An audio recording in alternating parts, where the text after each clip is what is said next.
Bismillahirrahmanirrahim. What is the significance of the Farz versus the Sunnah prayers, other than the obvious difference where one is required and the other is optional? Well, this is the thing. You're looking at it as something that is obligation and something that is optional. But for those who love the Prophet ﷺ, and they're claiming that they love the Prophet ﷺ, there is no such thing as obligation and optional. It is not an option anymore.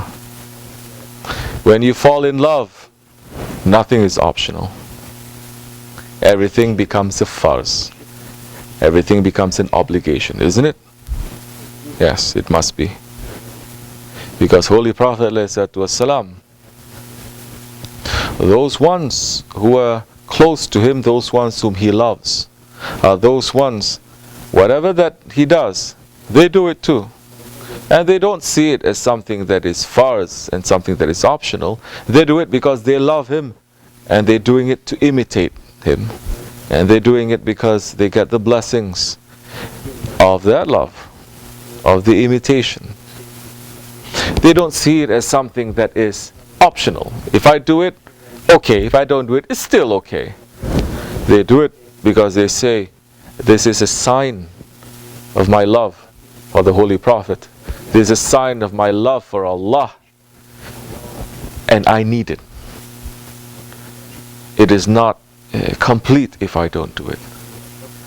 And really, if you sit down and you think about it logically, what is stopping us from making the Sunnat prayers, or the Nafilah prayers? We just finished the Isha prayers.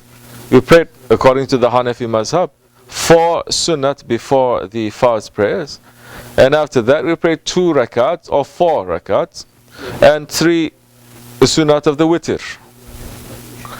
So I've seen people that they come to masjids or they come here, Muslims. They will sit there while we pray the Sunnat. They're not going to pray. They're sitting, they're looking around.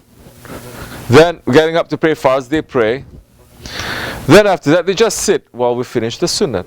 Now I'm thinking, what do you gain by not joining in with us doing the Sunnat prayers? What is it that you gain? Angel coming down to open up a table for you? Somebody coming to give you money? It doesn't make sense. What is it? 2, 3, 4, 5 minutes of your time going up and down. You are suffering, you are hurting, you are in pain when you do that? No.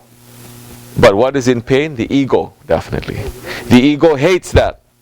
The ego says, I don't want to do it. That is a time where you have to catch your ego. That is a time when you catch your ego and you go against your ego, the blessings will come more to those ones. They refuse to. So it doesn't make sense. Only the ego is standing there in front. So, yeah, the Sunnat prayers, and not just the Sunnat prayers now. Now, from the Sunnat prayers that we do, we're going to take other kinds of things, other things that we're going to do, that is also a Sunnat. That is also meaning what the Prophet did. What he did, or what he said, or what he approved of what others did.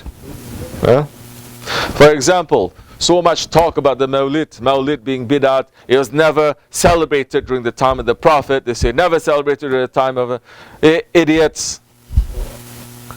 Hassan ibn Sabit, the Prophet's poet, was there reciting poetry about the birth, his own birth, isn't it? You don't know Islam, you don't know history, you don't know nothing. He was there and he was reciting. Prophet ﷺ, he's not free like you and me to have birthday celebrations. That is enough, meaning that one, his Sahabi, his companion, praising him. One time it is enough. In 1400 years, we've always celebrated the Mawlid. But it's only in this century that people have lost their faith. Yes. And they begin to question everything, thinking these questions have never been asked. And because they've hidden the books, or they've destroyed the books, or they've hidden the people, or destroyed the people that have this knowledge, those ones who ask the questions think, you see, they cannot come up with an answer. So we are right. But if we give them the answer too, they're deaf and they're dumb and they're blind and they cannot see. So what can we do? It's okay, it's a free world. It's free until Sahibul Zaman comes. So, yes, that is a sunnah. Now from that sunnah of the prayers, it will creep into other things in your life. Now you start to say, well, what about this I'm going to add in my life?